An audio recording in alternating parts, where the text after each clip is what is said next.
Nou, ik heb skillet op de barbecue gezet. Die gaan we goed warm maken. Geklaarde boter erin. En dan gaan we de schnitzel afmaken. Geklaarde boter is boter die je gesmolten hebt. Het schuim eraf geschept. Kijk, en dan kun je, als je goed kijkt, zie je onderin nog melkbestandsdelen. Die willen we er eigenlijk ook niet bij hebben. Dus we gaan hem heel rustig in de pan gieten.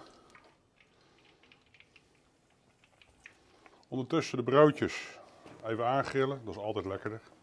Oké, de schnitzel is bijna klaar. We gaan het broodje opmaken. De uienjam. Lekker die crunchy ijsbergsla. Ik heb nog wat lekkers. Wacht maar. Een goede burger heeft natuurlijk ook kaas. Ik wil kaas. Ik heb hier lekkere raclette. De Oostenrijkse schnitzelburger.